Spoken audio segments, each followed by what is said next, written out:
In this video, I'm going to cover some of the advanced tools included in Enshrouded Manager. This will cover both the client and server modes. The main difference between the two will be the characters tab. In server mode, the characters tab will be hidden since it doesn't apply since there are no character files for the server. Beyond that, the video will be the same for both modes. So if you are using server, go ahead and use the timestamps below to skip the chapter ahead to the relevant parts that you're interested in. For the characters, we can see that it lists out all the characters which are in our current character save. It shows the name of the save file as well as the date and timestamp of the file that's currently loaded.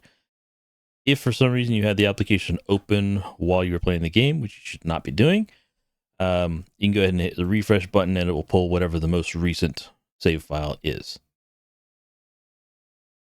From here, we have a couple of different things that we can do for the characters. We have import and export in case we have, let's say we want to take this level 14 character and export it. It will automatically put it in our save folder, which it doesn't refresh. So here we go, which shows that it's an exported character. Note we can't actually do a restore since it is not valid for restoring the characters or a world slot. It's only good for importing on the tools tab, which we could then use the import button, go navigate to where it's at, in this case right here. You double click and it now adds an additional level 14 character by the same name. Note that they get different IDs. This is important because world saves store the character IDs to note where you should respawn when you re-enter the world, being either at an altar or one of the save points. If you are an unknown ID to that world, it'll put you back at the center vault. Here, we also have the options of clearing the fog of war. So this character, I've already done it. If we pick one of our other ones, like this armory mule, I just created a new character and it's at the center vault, hasn't really gone anywhere. We can clear the fog of war, which makes the entire map visible, or we can reset it, which hides the entire map, starting it fresh. If we clear it, you need to make sure that you click the save button so it saves it to the character file that's currently loaded. Now, if you load the game and go into that character, the entire map will be visible. None of it's hidden by the fog of war. There should be I should note that the number of characters you can have by the game is limited to 16. So if you, for some reason, have very many, you can right click one and choose to delete, and it will delete it from this list. And then you can import others should you need to do that for moving characters between saves. Moving on, we have the world tab. This doesn't really have a whole lot of practical use right now, but it's used for reverse engineering because it takes each of the internal data blobs that's in the save file and decompresses and stores them in an easy way to use for reverse engineering. You can then export, and it will do similar to the characters where it saves it to a single zip. Inside the zip is going to be each of the individual blobs as a file. If you choose to import, it does not create a new save. It just overwrites the existing one that's listed right here. So be wary of that. Rollback is probably one that'll be most used. We have options.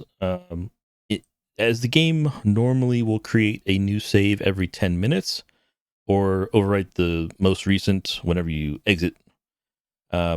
If something goes wrong and you ever need to go back to a previous version from like 10 or 20 minutes back, you can very easily here just come select which version you want, hit the perform rollback, ask you if you're really sure, say yes, and it'll set that one as the current active. So when you try to load the game again, it'll pull from that file instead of whatever the most recent one was.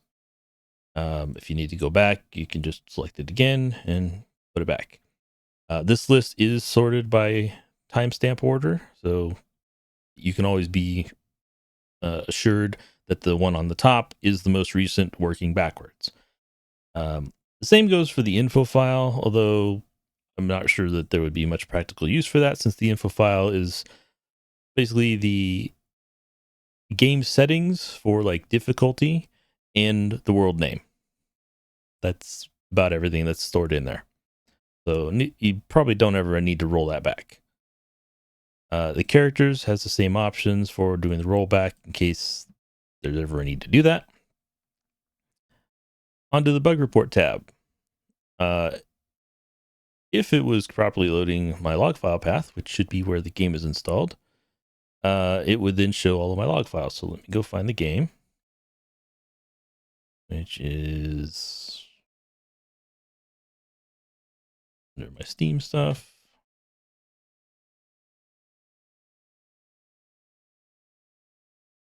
And now we show my logs. We have options for packaging all. This is primarily useful for if you submit a bug report and they ask for you for the log files and the saves. You can just come here and hit package all. It gives you one zip of all of it. You don't have to sort through, figure out what they want. I will note for the saves, it will get all saves. So if you have resource worlds also there, it will include those as well. It doesn't differentiate between them. And it shows you everything it's going to package here. So all of the logs, all of the files for saves. So if you hit package all, it asks you where to save it. It asks you to choose a name. Go ahead and hit save. If we choose to actually go look at that, we can see that it created a log folder, which has all of the logs that were listed there. Under saves, it then additionally has all of the saves that are in our save folder.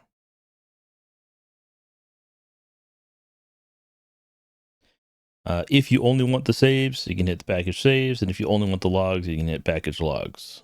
Both additionally ask you to pick a file, and it does name them as saves or as logs.